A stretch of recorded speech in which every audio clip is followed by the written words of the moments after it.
Salam alaikum, on va étudier le critère de comparaison pour les intégrales généralisées. Pour cela, on a besoin de deux fonctions f et g continues et positives sur l'intervalle a plus l'infini. Alors on voit qu'on a un problème au voisinage de plus l'infini, tel que la fonction f est majorée par la fonction g sur l'intervalle a plus l'infini. Alors, si ces conditions sont satisfaites, alors on a deux cas. Le premier cas, si l'intégrale de a à plus l'infini de la fonction g de t dt est une intégrale convergente, alors l'intégrale de la fonction f de t sur a plus l'infini est aussi convergente. Et si l'intégrale de la fonction f est divergente sur a plus l'infini, alors l'intégrale de a plus l'infini de la fonction g de t dt est divergente. Commençons par des exemples pour bien comprendre ces deux cas. Commençons par l'exemple 1.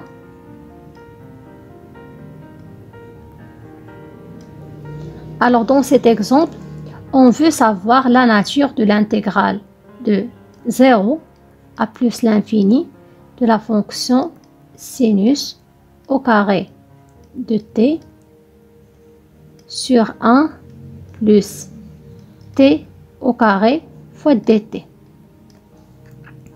Alors, je vais poser la fonction f de t, c'est 1 plus, et c'est sinus au carré de t sur 1 plus t au carré. Alors, on voit que si t est supérieur ou égal à 0, la fonction f, alors f de t est supérieur ou égal à 0. Donc, j'ai ma fonction f, donc f est continue et positif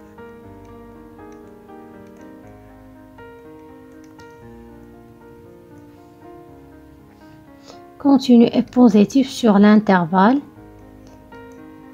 0 plus l'infini. Alors maintenant, il reste de chercher une fonction g telle que f inférieur égal à g. Alors on sait que sinus de t est compris entre moins 1 et 1.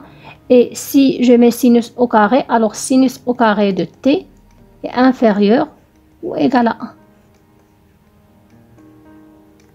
Alors, si je divise par 1 plus t au carré, j'obtiens que sinus au carré de t sur 1 plus t au carré est inférieur à 1 sur 1 plus t au carré. Alors, si je pose cette fonction, c'est g de t, et j'ai cette fonction, c'est f de t.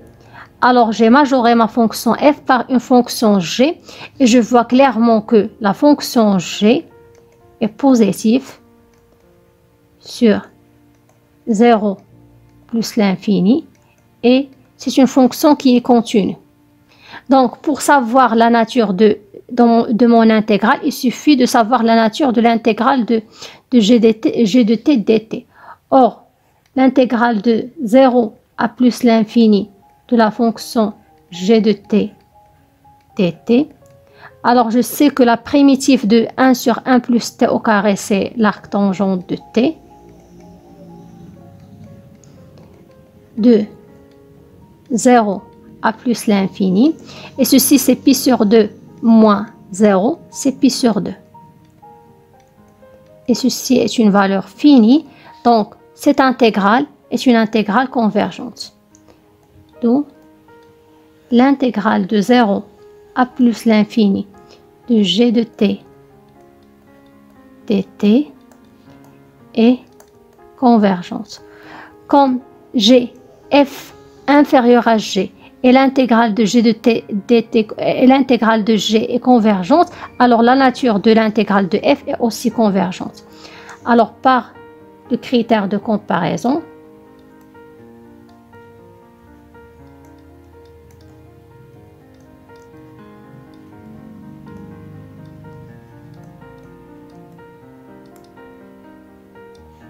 J'ai l'intégrale de 0 à plus l'infini de la fonction sinus au carré de t sur 1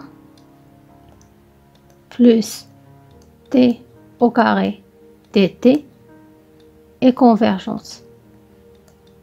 Alors, en utilisant le critère de comparaison, on peut savoir la nature de l'intégrale sans trouver la primitive.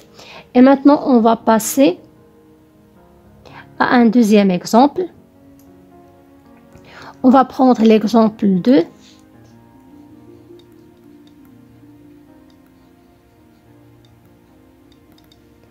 C'est l'intégrale de 1 à plus l'infini de la fonction exponentielle x sur racine de x dx.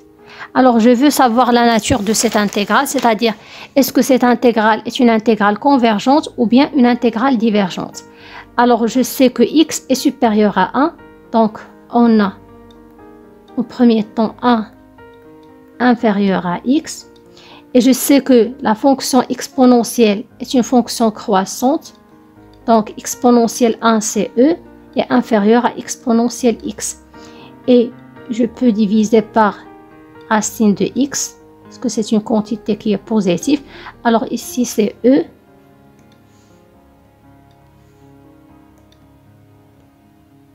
Alors e sur racine de x est inférieur à exponentielle x sur racine de x. Alors ici j'ai la fonction. Alors si je pose cette fonction, c'est f de x.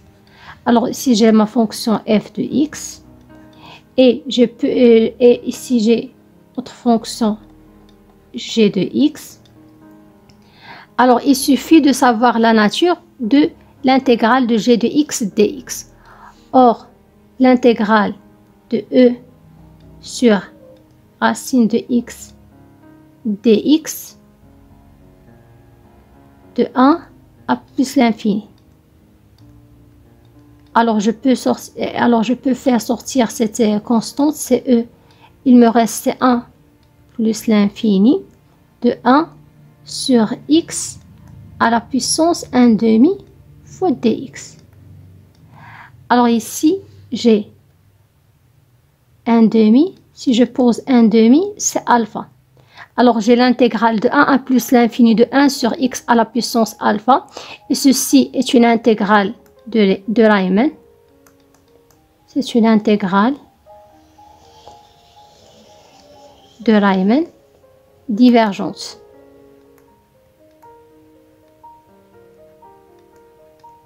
Car alpha est inférieur ou égal à 1. Comme ceci est une intégrale divergente, alors l'intégrale de f de x dx est aussi divergente.